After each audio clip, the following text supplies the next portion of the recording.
24/7, 365. The fantasy season never dies.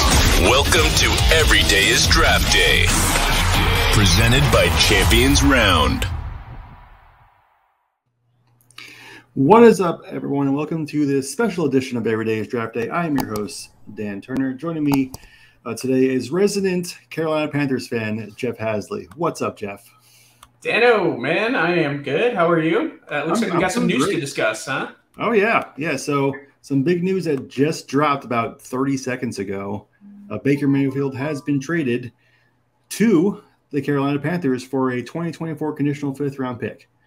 The Browns will also be paying some of his salary. So in total, the Panthers just give up a conditional fifth in 2 years for their new starting quarterback, it seems. So, Jeff, what's your initial reaction for the Panthers for this move? So my initial reaction as a Panthers fan is I'm cautiously optimistic. I think that this improves their quarterback room, but do we exactly know how much, right? I mean, we don't know. I think he's better than awful, but I'm not sure if he's the savior of the franchise, right? So he's a welcome addition. I like the fact that it was only a fifth-round pick, which is conditional to a fourth, depending on playing time.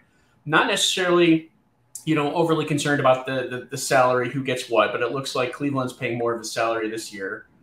I think it's a good deal for Carolina. And the only thing is, I hope that Baker kind of has a little bit of a chip on his shoulder. And we're going to find that out week one when he plays Cleveland in Carolina, which should be, just bananas. And hopefully is good TV, good ratings, and the results are good. But if he plays like he, deserves to have a shot and to have a chance, and you did me wrong, Cleveland, or you did me wrong, NFL, or you did me wrong, career path, whatever it might be, then I think this is a good thing. But, if we get the Baker who has kind of fallen off a little bit due to his shoulder injury, his non-throwing shoulder injury that we've seen,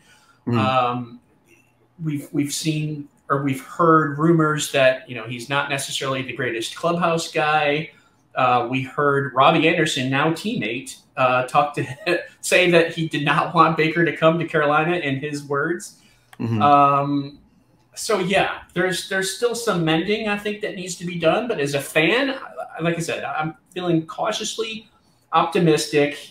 This allows rookie Matt Corral to kind of learn the NFL, learn the speed of the game, the plays, of course. Baker has to learn the plays as well. He's got to learn the offense, and at least he'll be coming in during training camp. But it's anyone's guess, who starts. But you got to think that he's the favorite. Right now, they have 4 quarterbacks on the team. So in terms of fantasy value for both him and the wide receiver group, does that change anything for you? Especially in terms of the wide receivers, because we didn't know where Baker was. I think it's a slight upgrade. We saw Baker in the past as a rookie. What do you have? 26 touchdowns, 27 touchdowns at the time was a record. 27, yeah. He tied Russell Wilson, I believe, if I'm not mistaken. So he has shown the ability to do that. That's what I want to see. I want to see that Baker Mayfield. Whether or not Ben McAdoo can get that out of him, the Panthers' offensive coordinator. So I do think, though, that it is a positive spin on as far as fantasy is concerned for the Panthers. So, it's better than what they had, and I think we have to be a little bit pleased with that in terms of the outlook for McCaffrey, for Moore, even for Robbie Anderson, for Terrace Marshall, who's coming into his second year. So there's some optimism there, and it's a slight increase over where it was. All right. So I think I agree. The cost itself is basically nothing. It's a fifth-round pick 2 years away, so you're basically getting him for nothing substantial. The fact that you got the Browns to pay off some of his salary was a really good move. I think he's an immediate upgrade over Sam Darnold. I don't think anyone's questioning that. And I think, like you said, it gives Matt Corral a chance to sit and learn the system without being worried about having to start. I think people forget.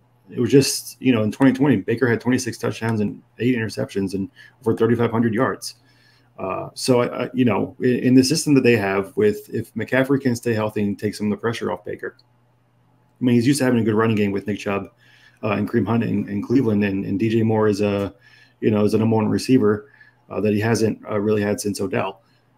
So I think, I mean, it's a low risk, high reward move for Carolina. I think, they aren't missing out on anything by training for him, and they could be getting, the guy that could, let them take that next step in the division. And then the division is important because the Saints don't have Sean Payton anymore. Tampa is Tampa, so you can't. And Atlanta isn't going to be that good. So Carolina was always a solid team across the board, except for the question mark at QB with Sam Darnold there. I think Baker shores that up if he's healthy. Obviously, we need to see what's happening with his shoulder. But I'm sure that we'll see when the physical results come out, what's going on with that.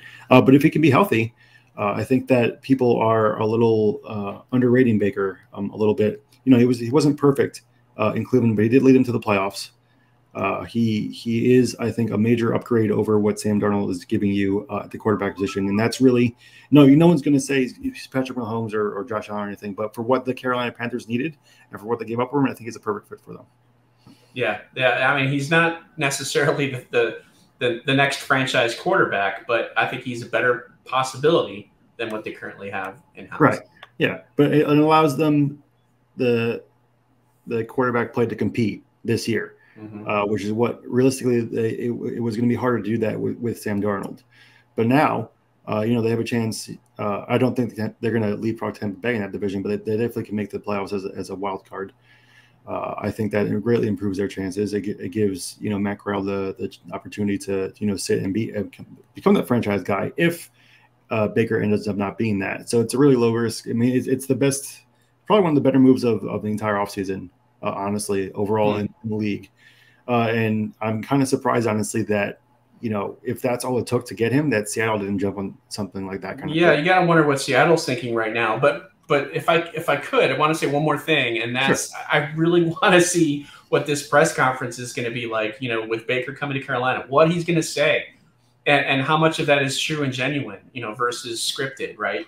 Like, what are his true feelings about this? I really would love to know that. I mean, if he kind of comes across as genuine and like, hey, I got a chip on my shoulder, I'm going to do whatever I can to do what, that's what I want to see. But if it's, just kind of scripted short answers, then that could be, that could not necessarily be a good thing.